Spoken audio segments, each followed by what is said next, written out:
Ladies and gentlemen, welcome to the NASTL Grand Finals. This is the ace match, the determining match that will solve the gas crisis. No, it'll solve who's going to win that first place $6,000 grand prize.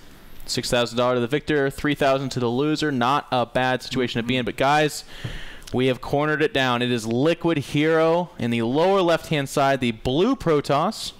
Representing Team Liquid. He is the final champion, and like we said, he was the guy to be it. He was going to be nobody else. Top right hand side is the red Terran Mouz Thorzane, hailing from Sweden, the top dog for Team Mouz.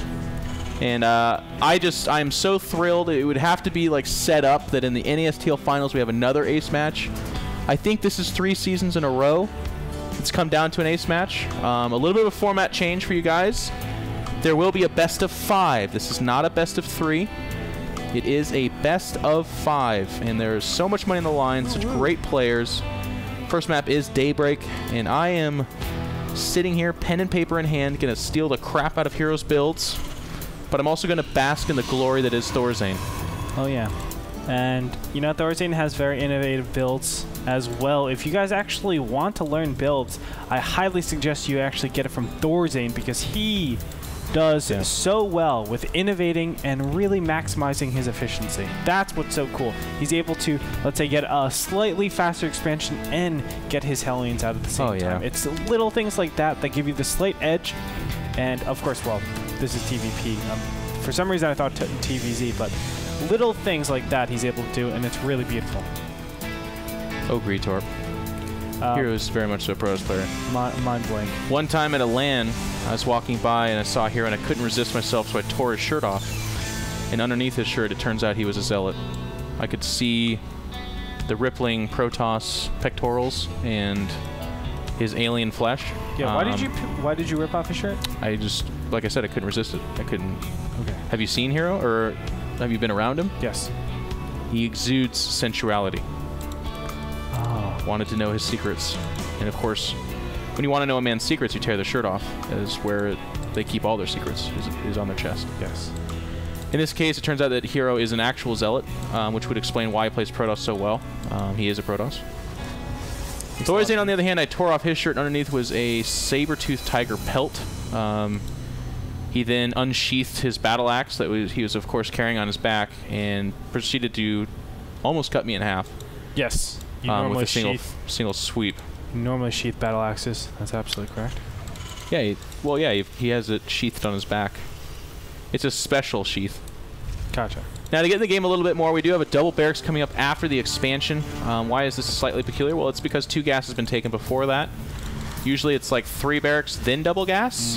Very rarely is it barracks, double gas, then second barracks. So I've actually seen Thorzane do this a few times, and I've pondered why.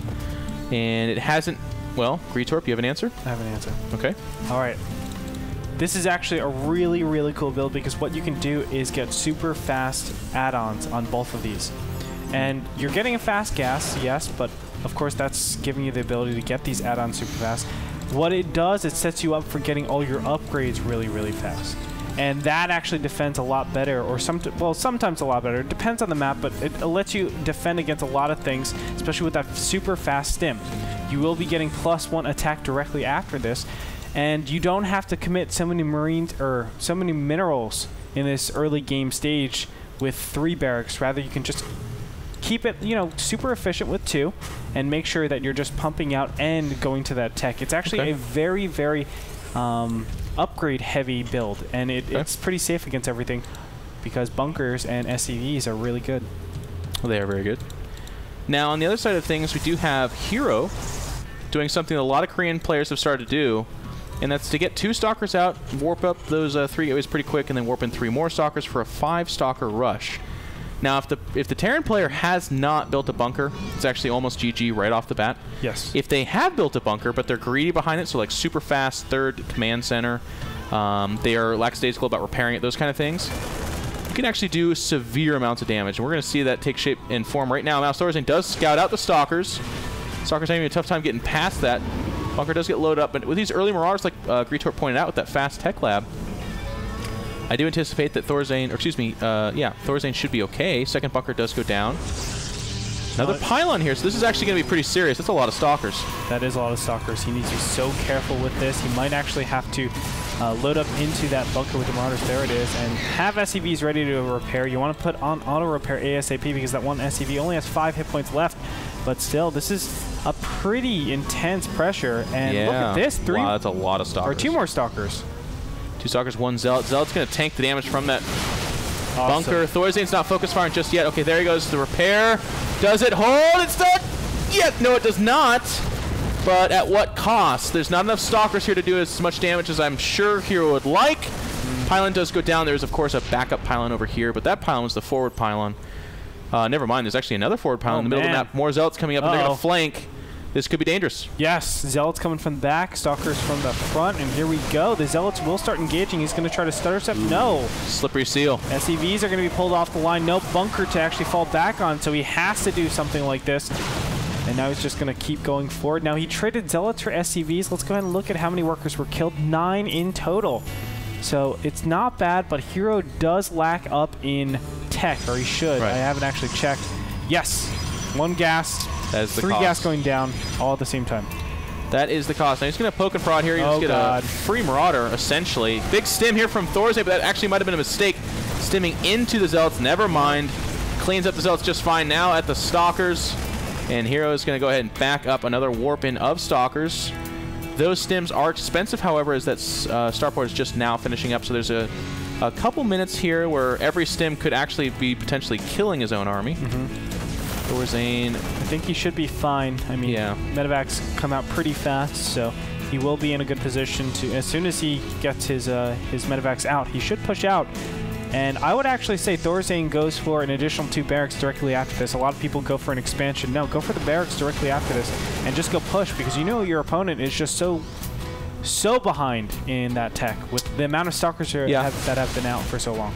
He is, and he's not actually going to try for tech. He's doing a really smart thing, which is to go double forge, and then you just get Twilight Council. So he's taking some gambles here, obviously. Without that robo, he doesn't know what's going on inside Thorzane's base. But of course, seeing this much bio, he can make pretty educated guesses. So now what I really like about Hero's play is other people just go home and sit really fearful of the drop.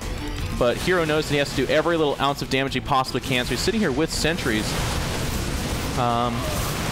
Yep, here we go. He's actually pushing forward. The sentry force fields are going to actually segment off a couple of these units, but look at this. He's just going to target down the sentries and a couple stalkers. The Marines are enough, and now the Marines and Marauders from behind should be, there they go, should be a relinquished run. But a good point of impact. I mean, he does lose the sentries, does lose the zealots, but I feel like he's slowed down Thorzane a lot. There's no energy on these medevacs. The army's not that formidable. It's not that gigantic. There's a lot of gateways going down back at home for Hero, as well as 1-1. Cannons are going down. He knows that it's crunch time, man. He has to be so careful. Let's go ahead and look at where Thorzane is going with this. He is putting down a Ghost Academy. So he's going to follow this up with... Very smart. A lot more ground pressure. I do like this, of course. Going up against the mass upgrade style, it's probably the best way to actually play this out. Oh. Medevac's taking a little bit of damage. They do back away after lifting off. Up to 4 medevacs now. That's a lot of bio in. And Thorzane, again, so smart. He's actually red. Okay. Because of that opening, I don't think you have Colossus. Because of all the gateway units I'm seeing, I don't think you have Colossus. So what I'm going to do is I'm going to get Ghost Academy. And I'm going to get Ghosts out, and you can have better upgrades. That's fine and good. What I'm going to do is I'm going to EMP the crap out of you. You're going to have no force fields. You're going to have no shields, and my army is just going to be better. I think Thorzane has the largest timing right now because, you know, you just said he might have an upgrade advantage. He should, but he needs a lot of time for it. Right. You can see both the upgrades are pretty similar, but when they're at 1-1 each, those ghosts are going to be so important because it pretty much, I mean, the upgrades are negated since both of them will be at 1-1. So it's like, okay, I'm 1-1 against 1-1, but I've invested into these ghosts. Where is your AoE? Nowhere to be found. Hero's so bold. Oh, look at that Stim Marine trying to scout. Doesn't get there. But Hero's actually going to try to take a third under this. And, I mean, it's so smart because, honestly, I don't know if he can hold it, but that's his only chance. If he actually doesn't take a third forever, then he's in a lot of trouble. So he's giving himself options. Does lose the Stalker there, a little bit sloppy. But his army's starting to take shape, and it's a lot bigger than Thorzane. Thorzane does have those medevacs, and he now has Ghosts joining the ranks, I believe. Where are they? They're in production. Okay, so they're about to pop out. But Thorzane has time on his side, but right now if he was to try to fight, I really feel like Hero would run him over. So that third's just so aptly timed. Even in the dark, though, there's no observer letting him know that this is the perfect timing for that. Oh my. Well, he has just about, what is that, a minute to actually pull the trigger with these ghosts. And the ghosts are actually just staying all the way over on the side. Now, I do think that if he went in with these ghosts and got good EMPs, he would be able to just crush this force. There's no way, I don't think there's any way for this Protoss ball, you know, gateway ball to actually do much. So Thorzane is actually going to back up from here. He's getting double upgrades, but look at this. 2-2 is going to finish way before the Terran actually gets that. But it's pretty cool that Thorzane's actually within the same realm here of upgrades. This is double Forge versus a reactive Terran, and Thorzane just knows to have his upgrades timed out the way they are. Again, the other fearful thing here, too, is that Hero's going to transition into Templar, and again, from the beginning, I think this is his best choice. At this point, it would be too expensive to make a huge tech switch towards Colossus. It would also take too long. But the problem is that the Terran player is already making ghosts for your gateway upgraded army, but then when he sees that Templar are coming out, he's like, well, gosh, I'll just make 20 ghosts. Yeah. And ghosts are a really fantastic counter to Protoss, so Ghost did take a bit of a nerf against Zerg. Absolutely zero effect in this matchup. They're still fantastic. Yeah, and just go Ghost Marine. That's absolutely fine. And now then Cloak. Once you're done with making all that huge number of ghosts, you can actually switch over back to Marauders. So it's actually a really great way of building your composition, especially against, as you said, the gateway army. You need Colossus in this because you can very easily get composition countered by the Terran if they know that it's just going to be gateway units. Yeah, and the other thing here, too, is, okay, 2-2 finish for the Protoss, but because nothing happened, look at 2-2 finishing for the Terran. Oh. So you can be ahead in upgrades, but if you don't take advantage of it, then it's no different. Now he's attacking by a fraction of a second faster than that upgrade, but that upgrade should finish mid-battle even. Ghosts are there, force fields go down. Protoss does not want to engage behind those force fields. Big stim on the entire army of Thorzane. He's got a lot of energy in the medevac, so he can afford to do that, but keep your eye on that because that's something you want to watch for. If the entire army stems over and over again, you can actually deplete all the energy off those medevacs, and that's actually a huge, huge deal. Now, we do have Vikings coming out blindly. They've made their way to the middle of the map, and that's just, again, Thorzane basically saying, I'm going to have the perfect army, which does include Vikings, so that if you do a Colossus switch, I'm not caught with my trousers around my ankles. Unfortunately for Hero, he actually wasn't upgrading his 3-3 directly after the 2-2. Of course, it is a costly double upgrade, so Thorzane catches up with the upgrades. That's catching nice a rally there, and Thorzane's like, dude, you're all the way over there? Great. Let's do a base trade. Zealots on that planetary fortress. That's a silly battle, and Hero just now realized we're going to have a good old-fashioned base trade. Force fields do go down, but there's not enough, of course, with those rocks there. And Hero does have one storm over here. Will he be able to get it off? Nope. Yes, and it's on all the ghosts, but the ghosts, of course, are so hardy. Now, actually, Hero's coming back. A small force inside the natural. God. Big storms. Nice storm. And oh my god, he cannot get the EMPs off in time. And there's another great storm. 2 storms. Wow, great storms go up. Thorzane's going to be out.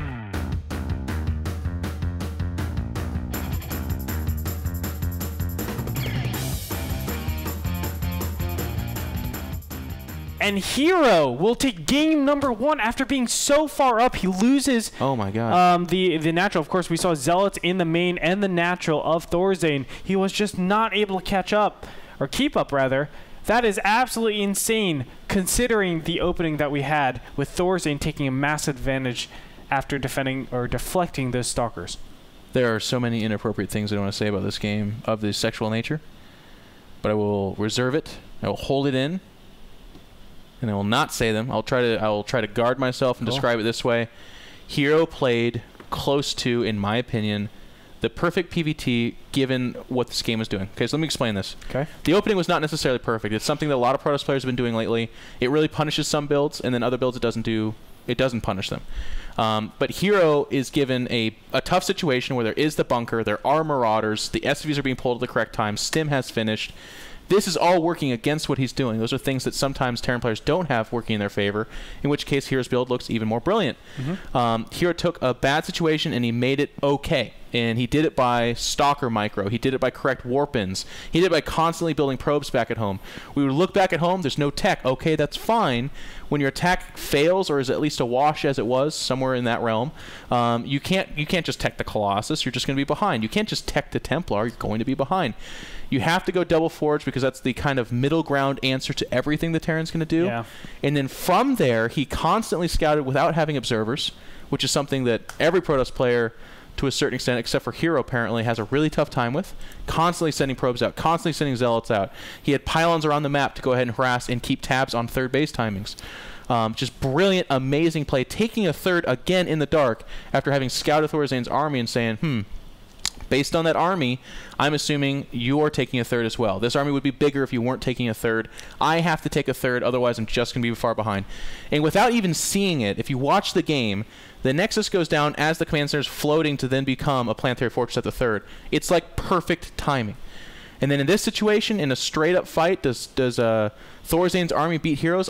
It's really close, but I think it does. I think good EMPs against predictable Templar spots, okay. I agree. But having split his army up and forcing Thorzane into a tough decision to attack into the main of the Protoss, it opened up for opportunities like the surround we saw, like the Templar coming from 3 different angles to get off the key storms. If he doesn't get those storms off, his army dies. With the storms, the Terran army melts. Yeah, from a gameplay perspective, how do you actually prepare for that? I mean, you're being flanked by 3 different sides. How do you EMP? It's like, okay, there's the Templar EMP, EMP, EMP, or even sniping. It's actually really, really tough. It requires so much, Well, he's doing damage control back at home too, Gretorp. Yeah. But the natural is getting torn apart by zealots. He was trying to, but of course he got screwed. I think another big thing, just to wrap this up, Thorzane was a little bit inactive with his initial Marines and Marauders with his medevacs. I think letting that third go up that fast was a key mistake. Yes, you are going Ghost. He didn't actually use the Ghost timing, but incorporating that composition is fine. Use your Marines and Marauders, though, to threaten drops. He didn't really do that. We don't have a ton of units at home that are just defending against those things. Snipe the third. You can always pick up. Take advantage of your opponent not having the capabilities, actually taking out your medevacs because you have them really, really fast. They have their tech delayed. So a lot of different things Thorzane wasn't able to accomplish. It gave Hero the chance to get back into the game. And we saw as soon as you give Hero that chance, he will pounce on it. That's why Hero is a world-class player. As long as Thorzane kites back from the sentries at that third, that was a pivotal moment. If he gets force fielded in, I think the charge lots 1-1 combination might have overran Thorzane's army, and I think that's what he was worried about, to be honest with you. But you're absolutely right. He should have applied some pressure. When those medevacs pop out and there's a failed heavy gateway pressure, even if there's not a failed heavy gateway pressure, when the medevacs pop out, you should feel like you're top dog. But in conjunction with the failed attack, you've just got to do something there, and you're absolutely right. So Hero played brilliant. I think, dare I say, one of the most perfect PVTs I've seen in that situation. But the other side of this is, of course, as Gretorp said, I do think Thorzane underutilized his advantage, and that is what gave way to the development that we saw later. But that was just a gorgeous game. Grab that VOD when it's produced. NASTL makes their content available, I believe, right? YouTube.com/NAStarly. Go check it out, ladies and gentlemen. But that being said, we're going to go into Game 2 of this ace match. Remember, it is the NASTL Grand Finals with Mouz and Team Liquid. Don't go anywhere. Game 2 with Thorzane and, of course, Hero about to continue.